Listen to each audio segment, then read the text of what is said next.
Pode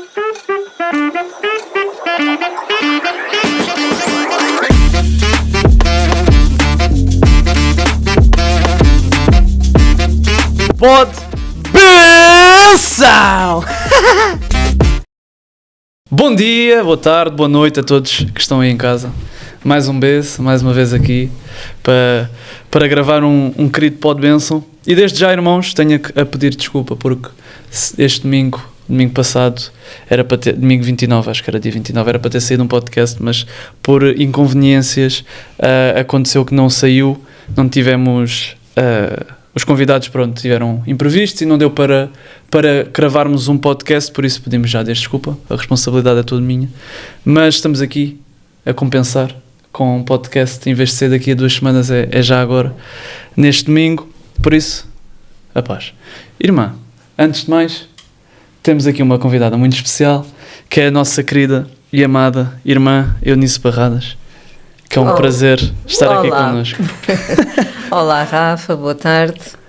É um prazer, muito obrigado pelo convite. Amém. Você ouve os podcasts?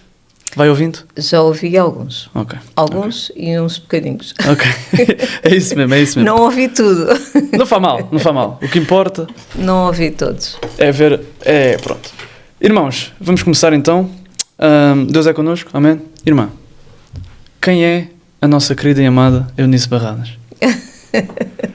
Eunice Barradas é uma mulher biológica. Exatamente. Fui filha, fui mãe, fui mulher também, aliás, sou mulher também, e pronto, e em termos de profissão sou professora. Uhum. E sou uma mulher que gosto de ser amiga, gosto da integridade, gosto das coisas simples e também gosto das coisas sofisticadas, de modo que gosto da justiça. Uhum. Mas acho que, sobretudo, sou uma pessoa simples. Ok. E como é que é ser essa pessoa simples numa sociedade complexa? Oh. É uma pergunta que às vezes parece que é simples e é complicada, não é? É verdade. Às vezes há situações que realmente são bastante complexas para nós, mas devemos desmistificar e tornar as coisas o mais simples possível.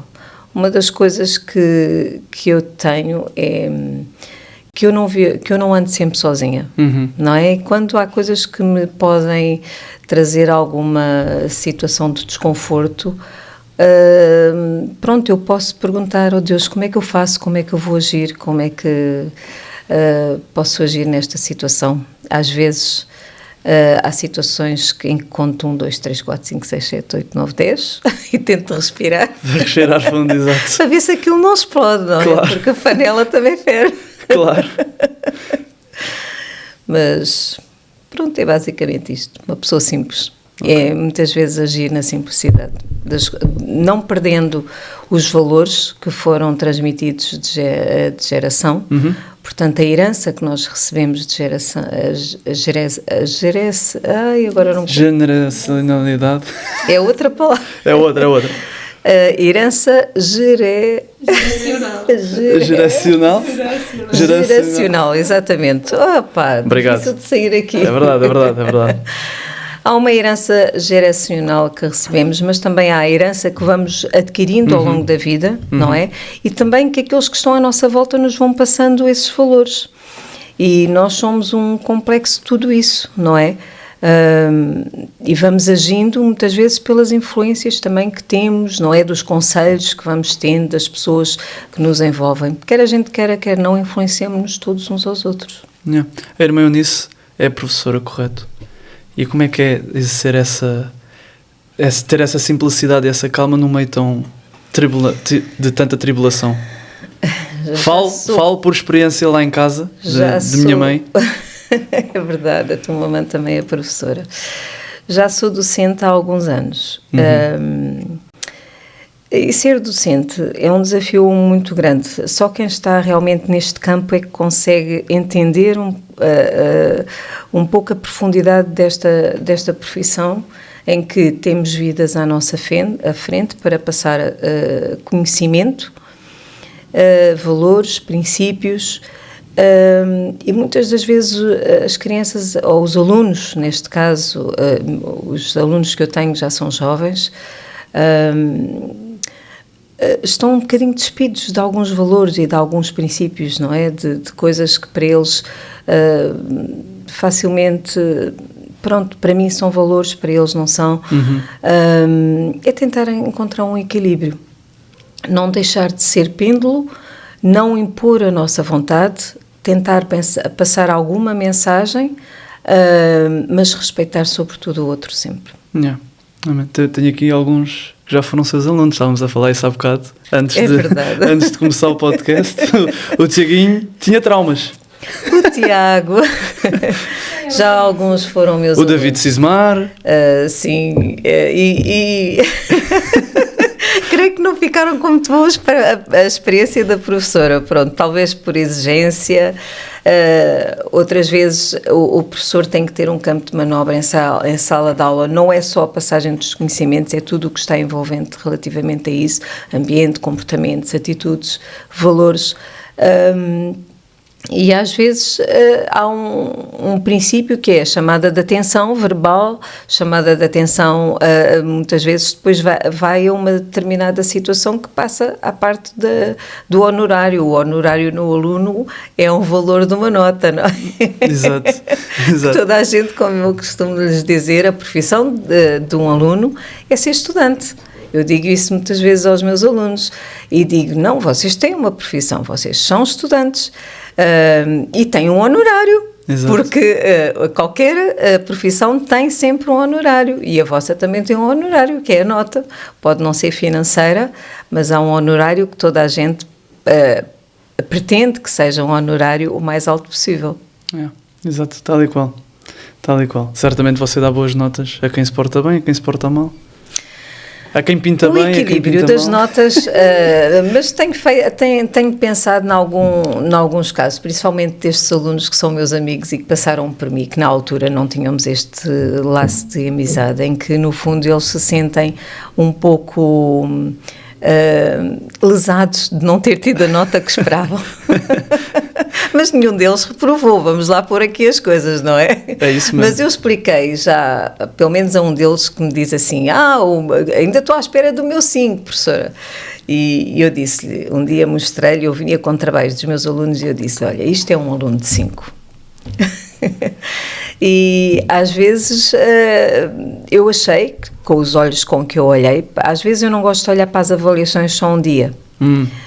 E aquela expressão de dormir sobre o assunto, deixarmos passar um tempo, ajuda-nos a ter uma consciência mais concisa, mais coesa.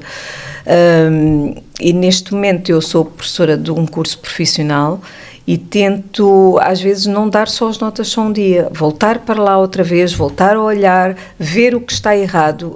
Às vezes há alunos que me entregam os trabalhos e eu chamo a atenção disto, aquilo, dos outros pontos que têm que ser melhorados e muitas vezes se eles não apontam eles vão se esquecer, voltam a ouvir alguns pontos que não estão corrigidos.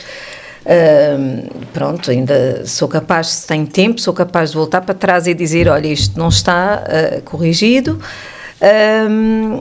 Isto porquê? Para tentar tirar o melhor proveito e potencial da parte deles, porque eu penso que ao ensinar aquilo que está errado, a pessoa aprende e não volta a fazer o mesmo erro, não é? Do que chegar e avaliar só um trabalho e dar a volta a nota que acho que naquele momento é justa.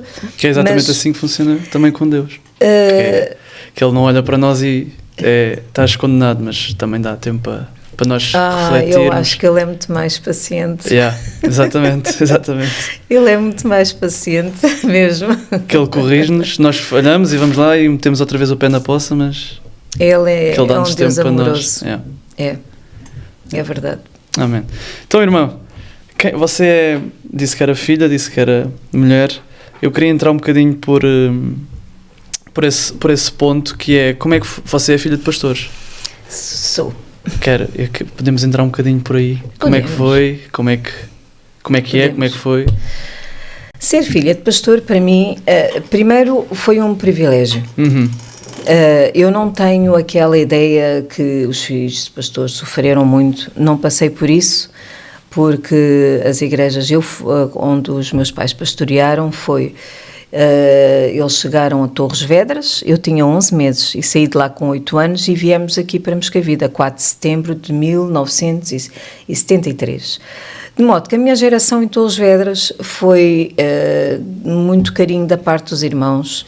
Era uma criança feliz, era acarinhada por eles. Lembro-me que havia uns irmãos que estavam, por exemplo, na Alemanha e que nos trouxeram um jogo giríssimo, que brincávamos na praia, que eram umas focas com os rings e aquilo tinha umas pontuações. Não havia cá nada dessas coisas no nosso tempo, não é? Exato. Aliás, a minha geração passa por ver nascer tanta coisa como... Boa e má. Sim, mas, por exemplo, a minha geração, quando éramos crianças, nós brincávamos com brinquedos. Não havia cá vídeos, não havia cá nada de... eu não tinha televisão em casa, passei a ter televisão já aqui em Moscavide, quando o meu irmão necessitou de ter o propedêutico, de modo que já foi muito crescida. Eu tive o telefone em casa em outubro de 1982. Eu digo isto porque foi uma altura muito específica da nossa vida, porque aconteceu o acidente dos meus pais. Por isso é que o telefone só chegou à minha casa depois do acidente dos meus pais. Por isso. E estava pedido para aí há 2 ou 3 anos, não é? Eram coisas que eram lentas, funcionavam muito devagar. E na minha geração eu vejo nascer, eu quando entrei na faculdade, por exemplo, os professores, não, trabalhas em computador? Não, então ainda era tudo à máquina. A meio do curso, sim, talvez, pois, e a acabar o curso, entretanto chegou um professor que já estava na vida real e já pedia tudo em computador, de modo que isto foram 5 anos de processo académico e passei por estas vertentes todas que traz alguma instabilidade, não há um fio condutor nas coisas. Entretanto, a partir do momento eu acabei a licenciatura antes de Bolonha, em 1996, já começa a haver muitas situações ligadas à informática. Internet foi um passo gigantesco, não é? E hoje eu vi uma fotografia esta semana dos walkie-talkies que trazíamos para ouvir as músicas, as cassetes, os CDs, aquelas coisas quando éramos mais jovens, e realmente foi tudo assim um fumo que se evaporou muito rapidamente. E hoje estamos aqui cercados da IA, não é? Da inteligência artificial, que vocês jovens têm ao vosso dispor e nós usamos, ajuda-nos também nas nossas vidas profissionais, sem dúvida, os vários programas que existem que podem auxiliar. E é muito bom, quer dizer, vocês são agora uma potência enorme com tudo isto que está à vossa volta. E temos que saber usar, não é? Porque também... Saber usar bem usado. Exatamente.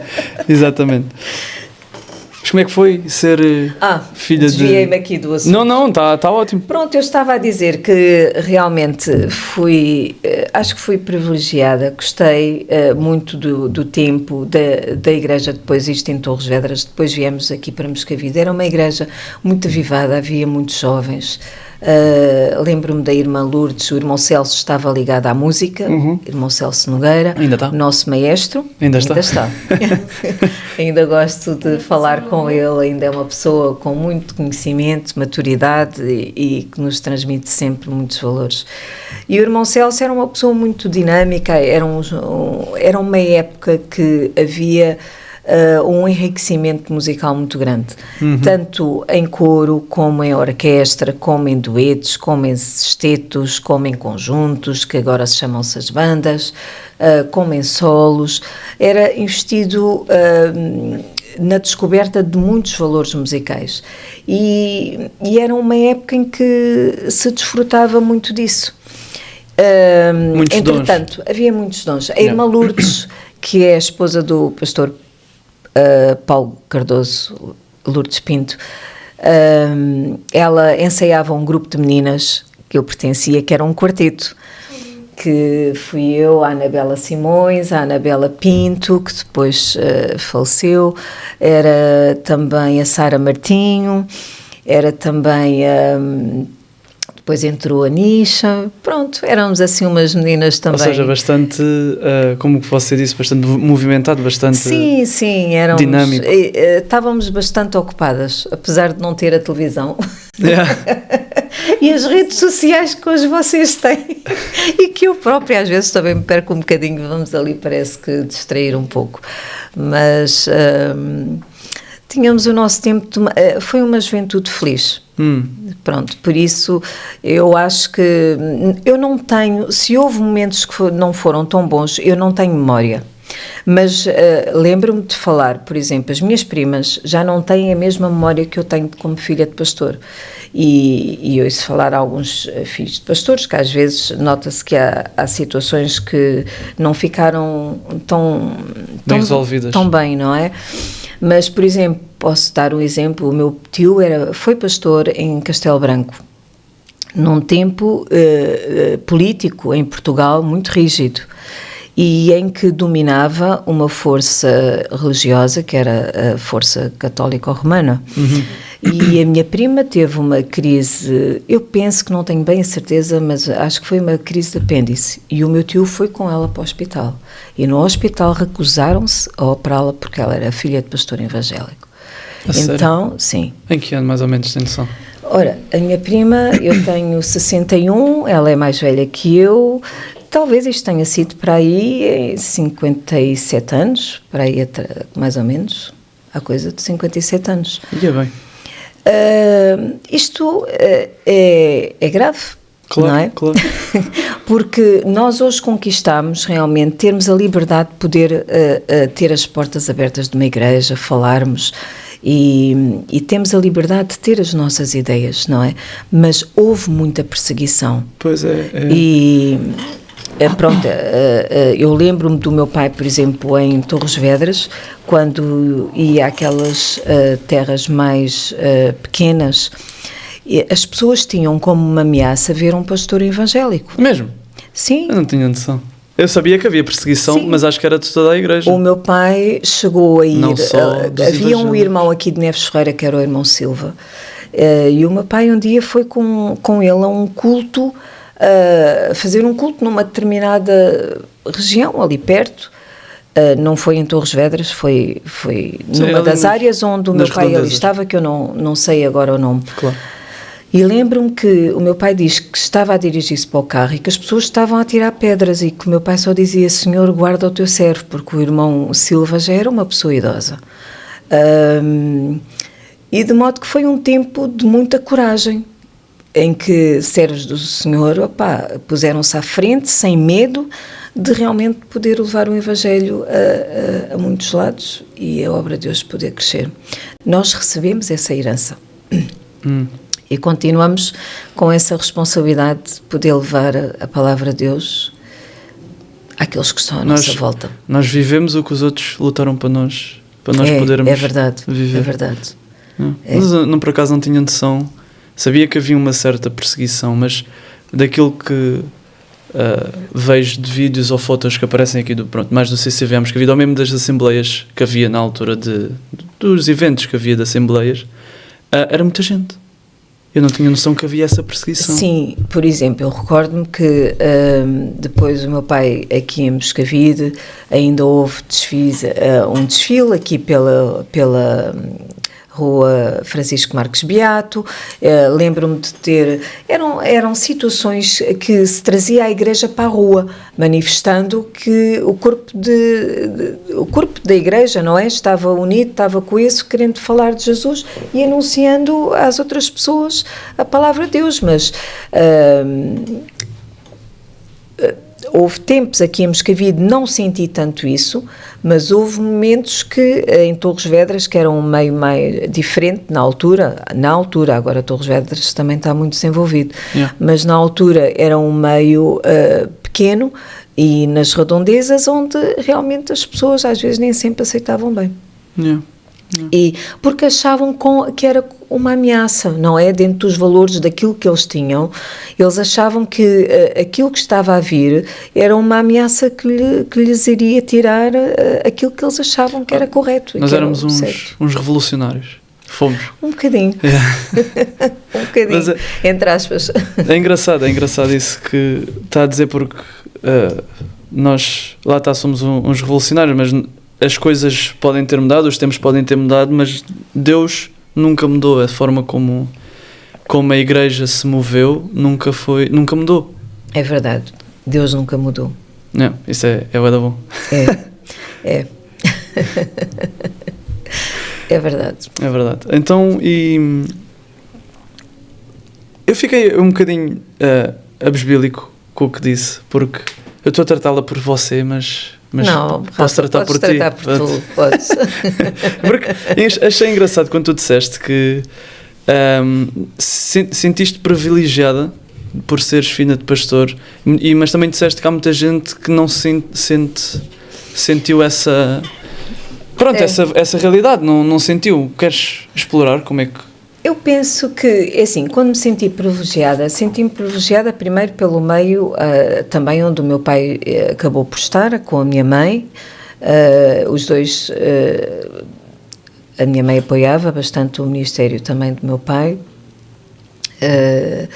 E eu acabei por me sentir privilegiada no sentido de poder vivenciar com eles esta experiência, não é?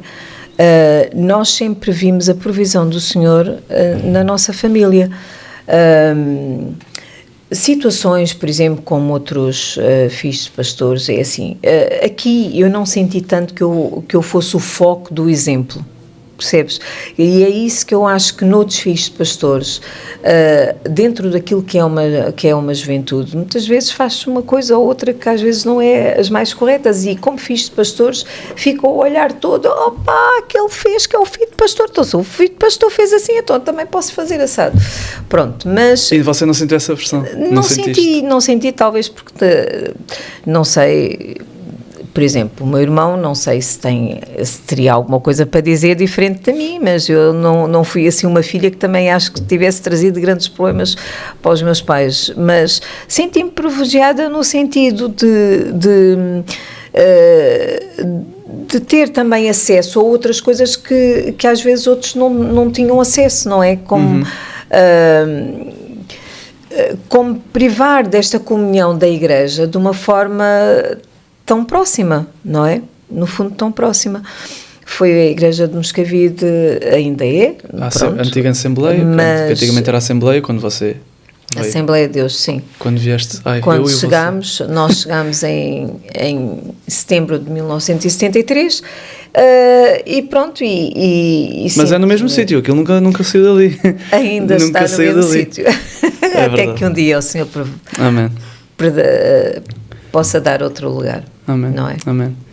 Tu, com 18 anos, a tua vida muda. A minha vida muda.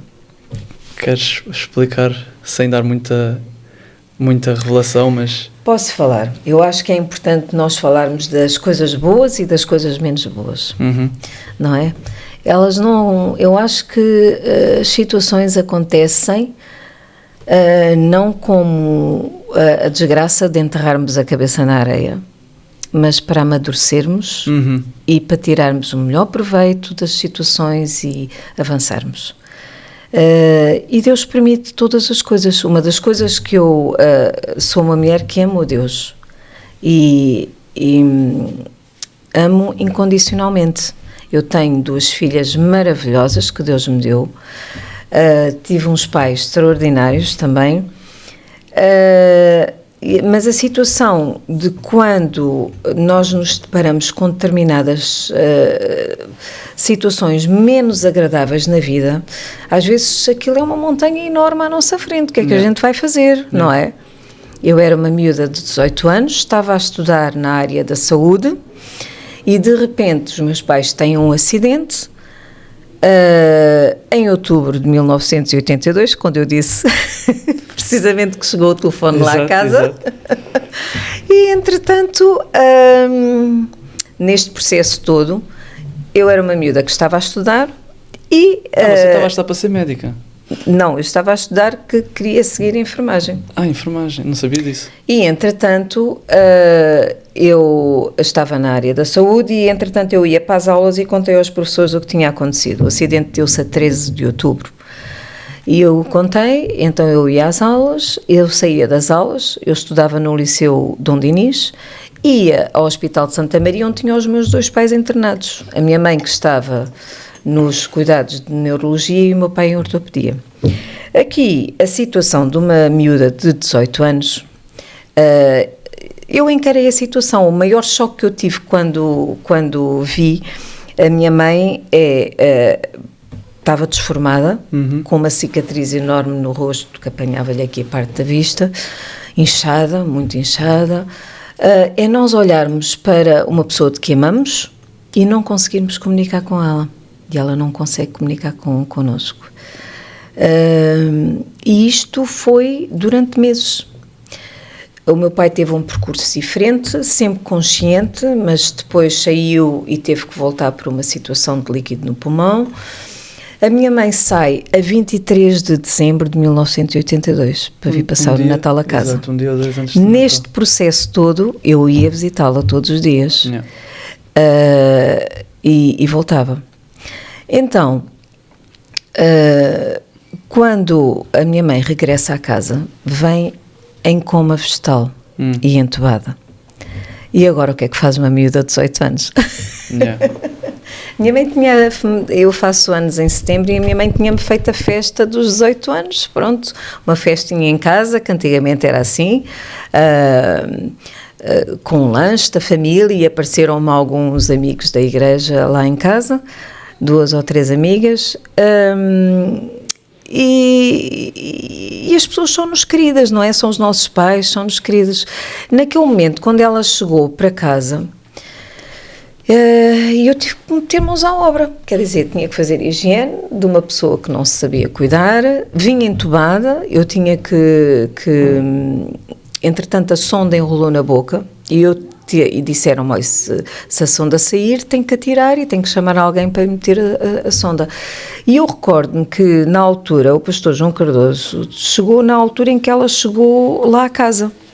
Tinha estado também o meu tio Domingos, a minha tia Lica, e o pastor João foi à procura de um médico, alguém que pudesse vir pôr uma sonda. Mas ninguém queria pôr uma sonda. Então eu fiquei assim com uma pessoa em coma vegetal, agora o que é que eu vou fazer? Deixam morrer ou vou outra vez para o hospital, o que é que faço? Bem, então eu resolvi fazer uma sopa líquida e com a seringa, eu assim, bem, tenho que alimentá-la. Com a seringa injetava, umas seringas grossas, injetava para o canto da boca e com os meus 2 dedos fazia o gesto de aglutição, quer dizer, foi 2 horas para lhe dar uma tigela de sopa. Pronto, e acabou por ser assim um processo que ela foi melhorando, depois foi melhorando. Em maio, nós orávamos sempre com ela à noite. O meu pai e eu, entretanto o meu irmão casou, em abril, e em maio nós estamos numa noite em que o meu pai sempre insistia com a minha mãe, filha, diz aleluia, diz glória a Deus, e a minha mãe espontaneamente no final da oração disse glória a Deus. E aquilo foi uma alegria ouvir a voz dela quando estava em silêncio desde o dia 13 de outubro, não é? Que ela tinha tido o acidente, nunca mais ouvimos a voz dela, foi uma alegria enorme. Mas depois ainda tornou-se um contentamento maior quando ela já não repetia só frases que nós estávamos a dizer, mas ela voltou-se para o roupeiro, porque eu estava a ir ao roupeiro, porque nós íamos ter um casamento de família no dia a seguir, ia buscar uma roupa e ela diz para o meu pai, é a nossa filha. Pronto, e aquilo foi uma alegria, era sinal que o raciocínio estava a começar a vir ao normal. Pronto, e foi por aí. Entretanto, pois ela ficou sempre dependente de nós, não se conseguiu resolver a situação da autonomia dela, e teve assim 27 anos. 27 anos em que prestei esse cuidado para com ela. E auxiliei também o meu pai nisso. a ouvir essa história, pergunto-me, porque se calhar seria algo que eu me faria a mim mesmo essa pergunta e pronto, não sei, não experienciei isso que tu passaste, mas se calhar, sei lá, aos meus 18 anos pensava, tinha aquela mentalidade, agora tenho 18 anos, já posso fazer as maluquices todas que me apetecer porque já sou mais velho, já sou adulto, mas depois isso acontece-me e depois eu ficarei-me a perguntar, então, mas como é que... será que Deus existe? A minha fé seria abalada, pergunto-me, se calhar seria, se calhar não sei, mas como é que difícil. foi? Claro. Foi difícil. Na altura lembro-me que havia os congressos juvenis, havia as conferências e depois algumas coisas eu não podia ir, claro. Não é? Estava privada. Como jovem, lembro-me que não assistia a tudo aquilo que era dos jovens e não foi fácil. Mas eu tive que pensar de outra forma. Procurar estar onde é que Deus queria que eu estivesse. Ok. Foi sobretudo isso que foi aqui o meu grande lema e alavanca para poder avançar. O que eu estou a fazer, alguém pode fazer? Não, então eu tenho mesmo que fazer. E depois procurar gerir aqui o melhor possível. A situação dos meus pais, eles eram meus pais, mas também eram servos de Deus. Então, eu tive uma dupla responsabilidade, senti dupla responsabilidade na situação de os ajudar. Eles não eram só meus pais, eles eram servos de Deus. Filhos de Deus. É. Yeah. E servos, como pastores. Exato. Não é? E eu senti essa responsabilidade. Então, procurei fazê-lo o melhor que consegui. Mas tive momentos de pensar, pois se calhar não podia sair como as outras jovens que tinham outra liberdade. Tive que estudar e trabalhar e ainda cuidar de uma pessoa que estava dependente. Yeah. Foram todos desafios que foram-se-me colocando à frente e que eu vi sempre a provisão de Deus, porque também vi que houve muitas pessoas que me ajudaram, tive apoio da família, também que me auxiliaram em momentos muito específicos e que certamente Deus recompensará a cada um. Não posso dizer que fui eu que levei tudo, quer dizer, eu estava lá a maior parte do tempo e tomei conta da maior parte da situação, mas tanto na escola, por exemplo, eu recordo-me quando estive no 12º ano, depois eu mudei de área, depois desta situação dos meus pais, porque eu não me via a tratar dos doentes como eu via algumas situações tratarem da minha mãe. E presenciei, mudou o chip. Yeah. Mudou o chip. E fui para artes. É isso mesmo, foi para artes. Fui para artes. Cartes também é muito fixe. E foi diferente. Penso se calhar o propósito não era? Provavelmente não era. Fiz na prática um bocadinho a parte da saúde, porque depois tive a prática, não é? Mas segui aqui outro caminho. Isso às vezes leva-nos também a ponderar determinados campos. Nesse ano eu já não consegui estudar mais. Quando a minha mãe veio, eu parei os estudos e era uma colega minha que ia à casa e que trazia os recados da escola. Porque não havia telefone, o telefone chegou, ou não, nessa altura acho que já havia o telefone, mas não estava escrito, não me recordo. Mas eu lembro-me que ela trouxe-me o recado: olha, a professora já anulou a tua matrícula. De modo que eu não tinha muita disponibilidade nem para ir à escola para anular a matrícula. Exato. De modo que aqui diz tudo, não é? Não havia cá tempo de ir tomar um café com os amigos, nem nada disso. Mas até foi um bocado bênção, se eu puder dizer assim, ter a matrícula ter sido anulada, porque assim já não era naquele problema, momento, naquela altura era muito grave reprovar-se por faltas e os professores sabiam tudo o que estava a passar comigo, e quando realmente eles souberam que eu já estava em casa com a minha mãe, pois tenho nunca mais me esqueci. Mais tarde eu já sou colega e acho que enviou um agradecimento a essa professora que me tinha anulado a matrícula. Que giro. Já eu estava no campo do ensino. Exato, a ser docente.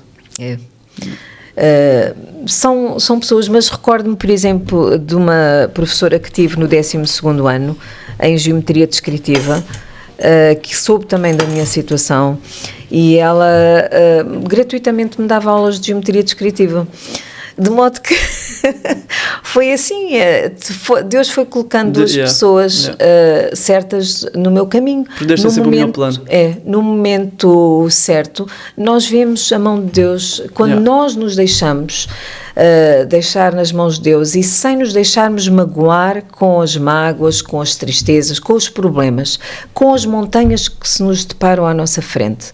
Porque nós que temos fé e que somos cristãos, se o Senhor permite, Ele tem algum propósito. E é esta a minha experiência de vida. Deus, tu permitiste algum propósito. Ajuda-me a ver o que é que tu queres que eu faça, ou o que é que tu queres que eu aprenda com isto. Não é? Porque há sempre alguma aprendizagem. Eu lembro-me de uma vez ter dado ao meu pai um postal que dizia assim uma frase: hoje sou feliz porque o sofrimento de ontem não foi em vão. Mas nós aprendemos muita coisa com a palavra de Deus, que se nós olharmos para a vida de uma forma triste, os nossos ossos secam. Mas se nós olharmos com alegria, o coração floresce, não é?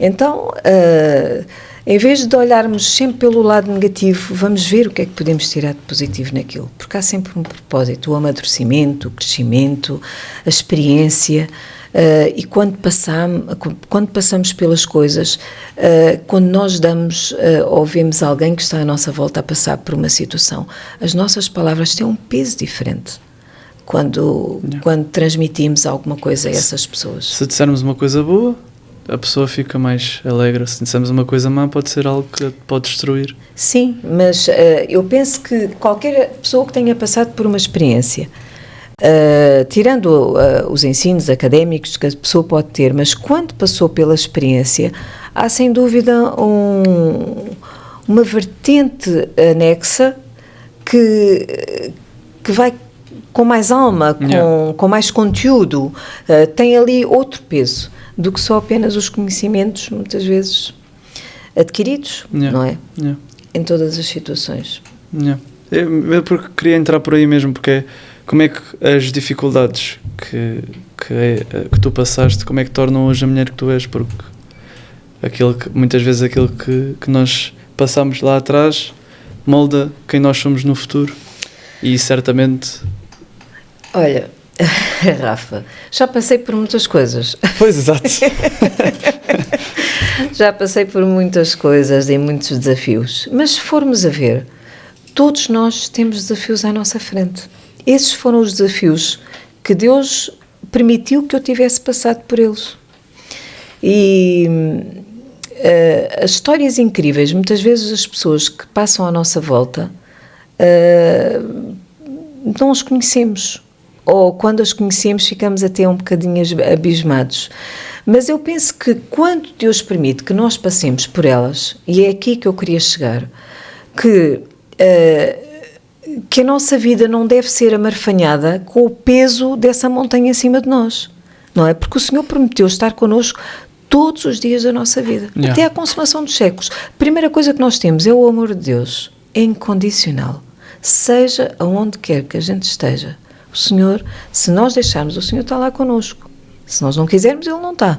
Mas se nós quisermos, aquele que aceita Jesus como seu Salvador e vivencia e experiencia uma experiência de viver com Ele, não era por isso que eu estava a dizer no princípio, eu não me sinto sozinha. Não é porque o Senhor, se está comigo, eu falo com Ele. Como é que eu falo com Ele? Olha, o vento também não se vê e o vento manifesta-se, não é? Pronto, é muito fácil talvez esta experiência para alguém conhecer ou para alguém ouvir porque é que eu falo com Ele, mas eu sinto a presença dele. É o poder da oração que... Não é? Se eu sinto a presença dele, e muitas vezes eu digo, Deus direciona-me, como é que eu posso tomar aqui a melhor decisão? Outras vezes Deus fica em silêncio também. O silêncio dele é Ele a trabalhar. Deus não é... Não é assim uma pessoa que vai ao pau-mandado daquilo que nós fazemos, não é? Claro. Uma coisa, nós oramos e pedimos a direção de Deus. Deus pode responder momentaneamente, Deus pode responder sequencialmente, ou Deus pode não responder, ou tem o seu tempo, não é? Agora, o que é importante é que no meio de tudo isto, seja qual for a sua resposta, a dele é sempre melhor do que a minha. É continuar a confiar, porque ele vê o puzzle todo, eu só vejo a peça aqui, mas ele consegue ver tudo o que eu não vejo, não é? Então, a primeira coisa que tem que haver é confiança naquele que é o dono da minha vida e saber que ele vai conduzir todas as coisas pelo melhor. Mas deve ser complicado confiar sem ver. Digo, nós que somos cristãos temos um bocado essa ideia muito centralizada, muito dentro de nós. É fácil confiar quando nós não vemos, mas quando as coisas começam a acontecer à nossa volta, e mesmo às vezes só com os nossos amigos, nós ficamos... Ou com o peso de muitas coisas. Eu às vezes olho e vejo tanta coisa para fazer isto e Deus ajuda-me. Onde é que eu vou primeiro? Todas as quartas-feiras, com muito trabalho, ela vai às orações. Todas as quartas-feiras, mas com muito trabalho. Mas é verdade. Eu acredito que sem oração nós não conseguimos fazer nada. E uma igreja move-se com oração. E acredito que é importante a oração. Eu ouvi isto, era pequena, até foi aqui em Moscavide, foi um missionário da África do Sul, e nunca mais esqueci esta frase. Eu devia ter para aí uns 9 anitos ou 10, e ele disse: a oração é a alavanca do crente. Então, se nós queremos ver Deus operar, nós sabemos que Deus tem poder, mas nós temos que fazer a nossa parte. Nós temos que orar, temos que clamar ao Senhor. E muitas vezes é difícil e não queremos fazê-lo, porque a nossa vontade é... não é? Mas nós temos tantos meios de graça à nossa volta, não é? Temos a palavra de Deus, temos a oração pela madrugada, conforme o Senhor. Muitas vezes, às vezes há pessoas que dizem: acordei de noite, dormi mal, não acordei. O acordar, muitas vezes, a nós como cristãos, o Senhor está-nos a chamar para a oração. Não, que giro. Nunca tinha pensado assim. Às vezes acordamos, o Senhor chama-nos para a oração, para interceder por alguém, que nós às vezes... também temos, eu já não sei bem, falei da oração, falei da sua palavra, o louvor também nos liberta muitas vezes, não é? E uma forma de também adorar ao Senhor, através do louvor, da adoração.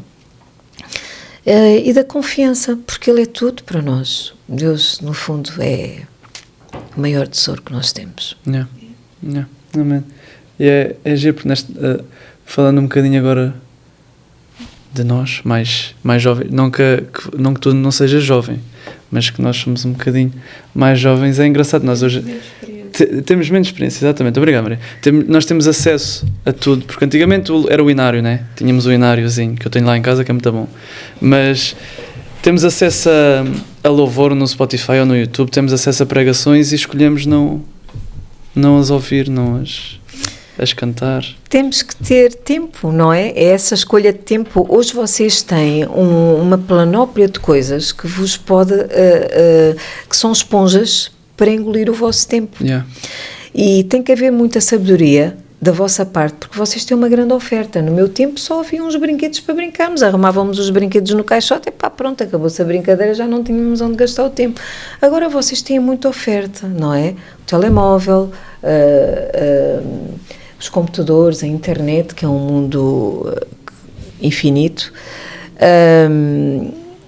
E isto é uma oferta que tem que se saber gerir muito bem, não é? Mas nunca esqueçam que o capitão está lá em cima e para chegarmos a ele nós temos que fazer o nosso passo, nós temos de ter intimidade com ele, e nós temos de ter oração e ouvir. Oração é nós falarmos com ele, mas também deixar que ele fale connosco e que nos guie. Às vezes fazemos aquela oração muito rápida, não é? Que nós já temos... E nem sequer queremos ouvir a resposta, às vezes. Mas é importante parar um bocadinho e ouvir Deus. Em tantas coisas, às vezes eu vejo Deus naquilo que está à minha volta. E se nós quisermos, começamos a ter mais alegria na vida quando isso acontece. Há pouco estávamos a falar dos problemas da vida, porque eu acho que às vezes há pessoas, e eu tenho alguma dificuldade em ajudar algumas pessoas quando são muito fechadas em si próprias, no seu ego. Eu tive este problema, eu sofri isto. Fazem-se de vítimas. E isso é muito difícil, porque às vezes queremos levar uma palavra de esperança, e a pessoa entra num julgamento que é, mas se Deus ama, porque é que permitiu? Pronto, mas a pessoa não consegue olhar, e é importante despirmos-nos de todas essas coisas que nós achamos, mas Deus há um propósito, ajuda-me a ver qual é o teu propósito. Yeah. E a nunca baixarmos os nossos olhos, mas levantar sempre os olhos para cima. E levo os meus olhos para os montes, de onde me virá o meu socorro. O meu socorro vem do Senhor que fez o céu e a terra, em todas as situações. É engraçado porque há bocado você... Eu nisso. Há bocado tu disseste que às vezes há uma montanha de coisas à nossa frente e de obstáculos que nós temos de ultrapassar, mas a fé move montanhas. E é através da fé, através da conversa com Deus, que nós conseguimos ultrapassar essas dificuldades. Que conseguimos chegar mais longe, ao outro lado da montanha, se podemos dizer assim. Às vezes há problemas na nossa vida mais difíceis, não é?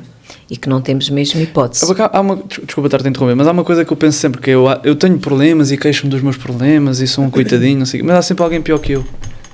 Sim, pode haver sempre pessoas piores que estejam, mas também pode acontecer aquilo, é alguém poder estar a orar e a jejuar por ti. Yeah. Não é?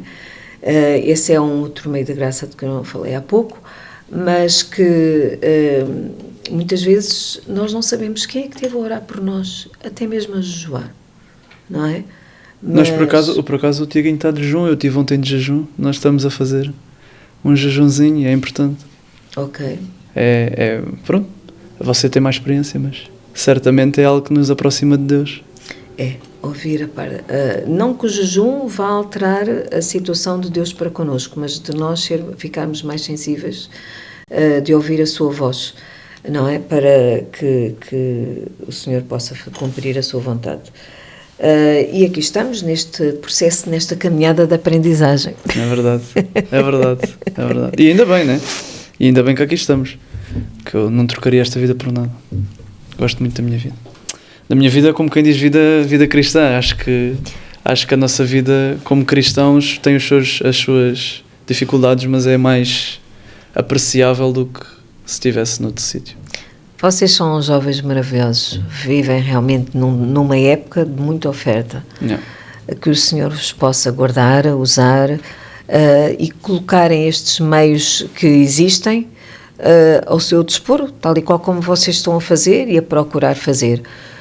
Se fazemos tudo certo, muitas vezes não fazemos, todos nós fazemos coisas que às vezes não são certas.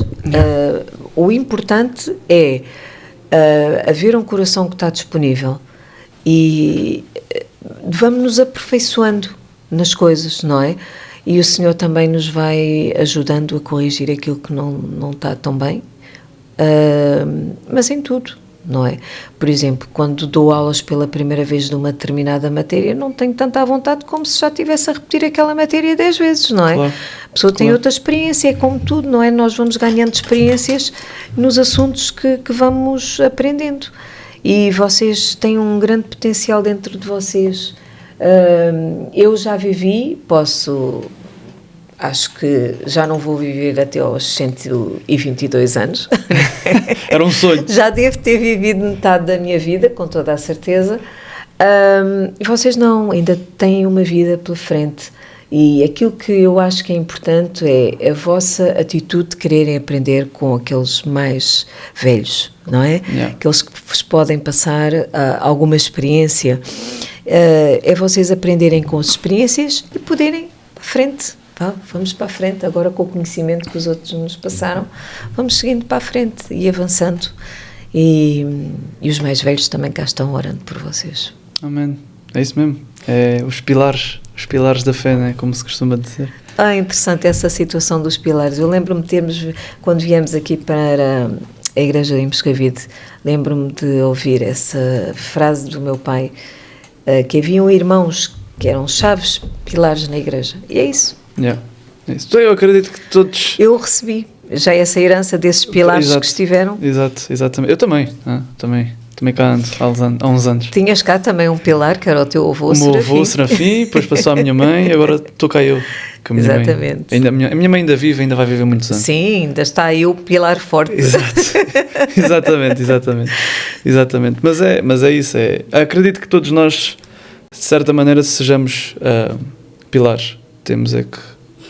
Pronto, são uns maiores, outros mais pequenos, não é? Vamos nos fortalecendo com as intempéries, não é? Para nos mantermos de pé, o tronco tem que ir ficando cada vez mais fortalecido, não é? Não é? Então, cada intempérie que vai passando, não caiu, ficou lá, tem que se fortalecer, as raízes têm que se afundar, não é? Para não cair. É isso mesmo.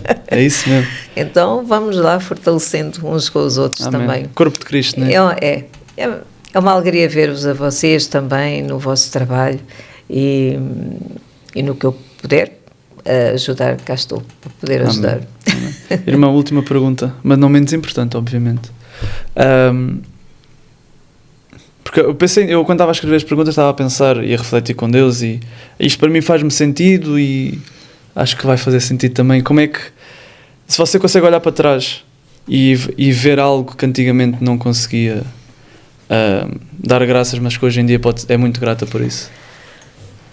Que antigamente pensou aí, porque é que eu estou a sofrer por isto, mas hoje percebe porque é que... Isso é uma pergunta se calhar todos os dias, não é fácil, não é? Isso é uma pergunta que não é fácil. Houve alguns momentos realmente na minha vida que a pessoa, pois, é daqueles problemas que dizem, mas que é que eu tenho que passar por isto, não é? Mas era o que eu te dizia, Rafa, é não viver debaixo da amargura e da tristeza das situações.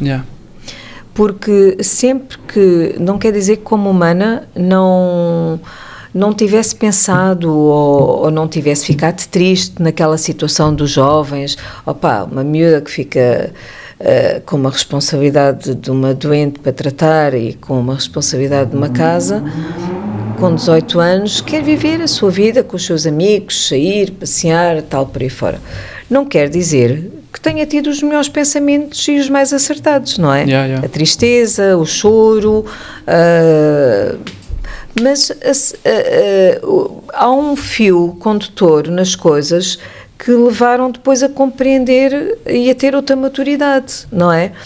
Hoje olho para trás e é assim, por alguma razão está lá aquele versículo que diz assim: em tudo dai graças. Não é por acaso. Aprendi algumas coisas, passei por essas, não passei por outras, não é? Mas tudo, se Deus permitiu, é porque foi importante para mim naquela altura eu estar naquele lugar, fazer o que estava a fazer, como em outras situações. Há um processo, há uma aprendizagem. O que é que eu aprendi? Eu acho que é importante nós amadurecermos, não vivermos debaixo daquilo que é a tristeza, porque isso corrói até os nossos ossos, as amarguras, a tristeza, a dor. Isso, a palavra de Deus é tão clara lá em Provérbios que diz que corrói os ossos, mas libertar-nos de quem nos fez mal, libertar-nos daquilo que é a dor. Isso também só é possível quando pedimos a Deus essa ajuda.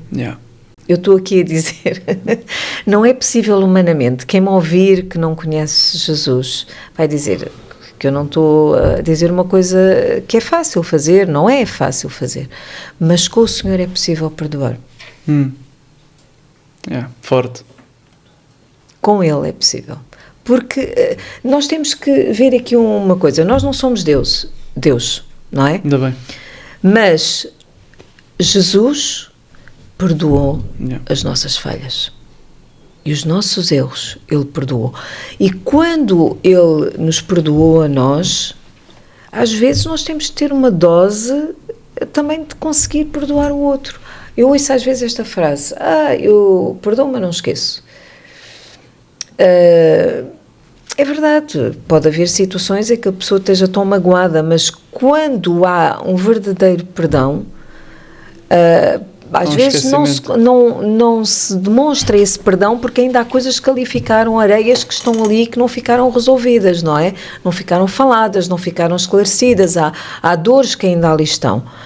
Mas quando as entregamos a Deus e Ele opera, essas dores cicatrizam ou há momentos em que com as pessoas com quem estamos magoados conseguimos esclarecer as coisas, não é? Olha, eu estou magoada por isto e por isto, e há uma situação de transparência, e aí podemos libertar perdão ou não é? Porque às vezes a pessoa até pode estar zangada com alguém por alguma coisa que o outro fez, mas que o outro não tem consciência de ter feito. Não é?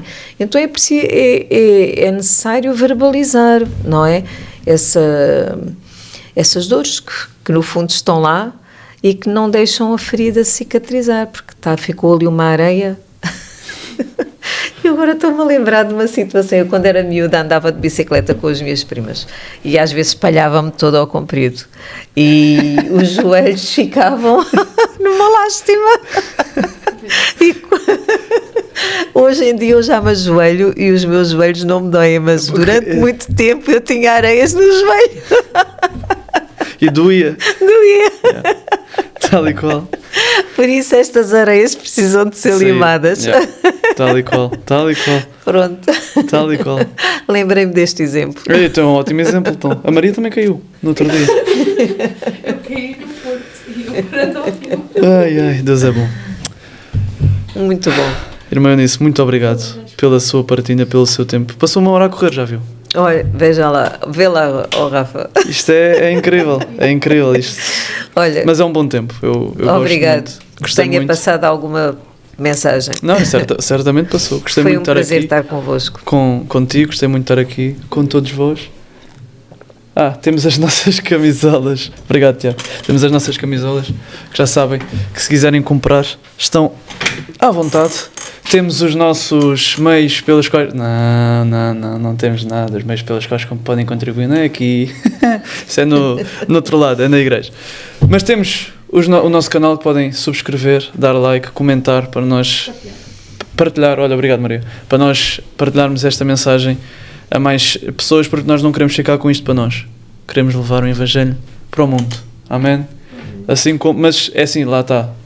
Jesus disse que nós íamos ser perseguidos, íamos ser assim como também eram há não sei quantos anos atrás, aqui em Moscavide, mas sim, mas nós também o seremos, porque ele disse que a vida não era fácil, nunca garantiu isso, mas nós estamos aqui para, acima de todas as coisas, amar o Senhor acima de tudo e levar o seu Evangelho ao mundo. E é isso. Tens alguma coisa a dizer, Tiaguinho, não? Zero? Irmãos, beijinhos, queijinhos, pode bênção, mais uma vez, obrigado, mais uma vez, irmã Eunice. Eu é que agradeço. Pela sua participação e fiquem com o Senhor Deus.